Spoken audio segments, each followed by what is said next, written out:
Let's solve this question.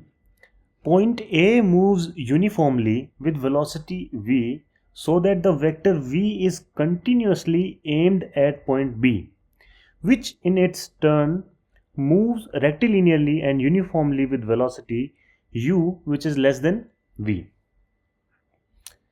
At the initial moment of time, v is perpendicular to u and the points are separated by a distance L. How soon will the points converge? Okay so हमें एक point दिया गया है ए जो कि v velocity से move कर रहा है. ये इसको समझ लेते हैं पॉइंट ए और इसको ले लेते हैं पॉइंट बी. ये दोनों जो हैं एक दूसरे के परपेंडिकुलर हैं इनिशियली देखा जाए तो, कि अगर b इस डायरेक्शन में मूव कर रहा है तो इनिशियली a जो है b की तरफ ऐसे मूव कर रहा है perpendicularly. Okay, u is perpendicular. और क्या दिया है हमें, इन दोनों के बीच में जो डिस्टेंस है इनिशियली वो है L. इन दोनों का डिस्टेंस हमें गिवन है विच इज़ L. तो इसकी वेलोसिटी जो है B पॉइंट की वो हमें दे रखी है U वेलोसिटी से ऐसे मूव कर रहा है. और जो A पॉइंट है उसकी वेलोसिटी, उसका मैग्नीट्यूड जो है हमें कांस्टेंट दे रखा है, कांस्टेंट मैग्नीट्यूड है V, बट उसकी डायरेक्शन ऑफ कोर्स चेंज होगी विद टाइम. तो जैसे जैसे ये पॉइंट आगे मूव करेगा वैसे वैसे ये उसकी तरफ पॉइंट करता जाएगा और इवेंचुअली वो दोनों आगे कहीं पे मिलेंगे इस पॉइंट पे. ठीक है, तो सपोज कोई भी एक इंसिडेंट है यहाँ पे, इस इंस्टेंस पे अगर देखें हम तो इस इंस्टेंस पे ये वेलोसिटी v है और यहाँ पे इस पॉइंट की वेलोसिटी u है इस डायरेक्शन में. तो हम ऐसे कह सकते हैं कि ये इसकी तरफ पॉइंट कर रहा है. ओके, हमें निकालना क्या है कि how soon the both the point converge, कितना टाइम लगेगा इन दोनों को कन्वर्ज करने में, मतलब यहाँ पहुँचे हैं दोनों मिल जाएंगे एक जगह. तो ऑफकोर्स हमें वेलोसिटी ऑफ अप्रोच निकालना होगा उसके लिए कि ये पॉइंट इसकी तरफ कितनी वेलोसिटी से अप्रोच कर रहा है.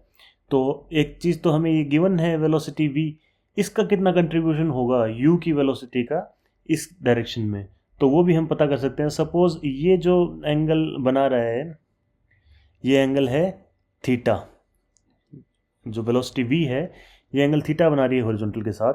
तो डेफिनेटली यहाँ भी हमारा क्या हो जाएगा, वेलोसिटी ये जो है ये एंगल थीटा हो जाएगा यहाँ पे. तो u का कंपोनेंट हम इस डायरेक्शन में अगर निकालना चाहें, जिस डायरेक्शन में हमारी वेलोसिटी v है, तो हम इजीली निकाल सकते हैं. That is u cos theta. और इसका जो परपेंडिकुलर कंपोनेंट भी होगा, एक परपेंडिकुलर कंपोनेंट होगा वो u sin थीटा हो जाएगा. ठीक है, तो सिमिलरली इसका भी हमारे पास दो कंपोनेंट होंगे. एक कंपोनेंट परपेंडिकुलर कंपोनेंट कह सकते हैं हम इसको, this is v sin theta and this one is v cos theta. तो अगर इसी को हम कंसिडर करें कि इस डायरेक्शन के अंदर हमारी वेलोसिटीज़ क्या क्या हैं, एक तो है v और दूसरा है u cos थीटा, तो हम इजीली लिख सकते हैं कि v अप्रोच वो कितनी हो गई, v minus u cos theta. दोनों सेम डायरेक्शन में है तो माइनस हो जाएगा. एंड वी नो दैट कि v अप्रोच क्या होता है हमारा, minus dx upon dt which is equals to v minus u cos theta. यहाँ से हम इजीली लिख सकते हैं कि minus dx upon dt, sorry minus dx is equals to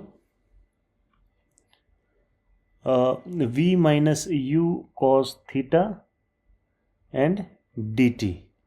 okay, और इसको इंटीग्रेट कर सकते हैं हम दोनों साइड अगर इंटीग्रेट करेंगे तो x क्या हो जाएगा, x देखो इनिशियली हमारा इन दोनों के बीच में डिस्टेंस था L और फाइनली इसके बीच में दोनों के बीच में डिस्टेंस हो जाएगा 0. सो L टू 0 हम इसको कंसिडर कर सकते हैं. और सिमिलरली यहाँ पे टाइम हो जाएगा from time 0 to time t. Suppose यहाँ से इस पॉइंट तक जाने में हमें टाइम t लग रहा है. ठीक है, तो 0 टू t हो गया. इस इंटीग्रेशन को जब हम सोल्व करेंगे तो हमारे पास आ जाएगा क्योंकि dx का इंटीग्रेशन होता है सिर्फ x, तो बेसिकली माइनस एक्स हो गया, माइनस हमारे पास है, तो माइनस एक्स के ऊपर जब हम लिमिट लगाएंगे L टू ज़ीरो, तो ज़ीरो जब रखेंगे तो ज़ीरो हो जाएगा, और L रखेंगे तो माइनस ऑफ L होगा, तो टोटली ये आ जाएगा हमारे पास L. So L is equals to L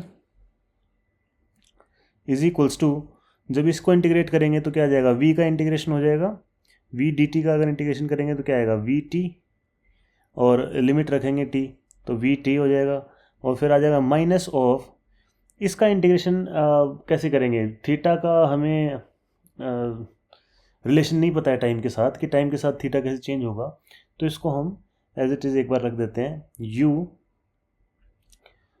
integration 0 to t cos theta dt. अब हमें ये इंटीग्रेशन सॉल्व करना है to find out the time. Okay, अब हम देख सकते हैं कि एक हमारे पास और यहाँ पे कंपोनेंट है, इस v का जो कंपोनेंट है वो भी हमारा उसमें भी cos थीटा है.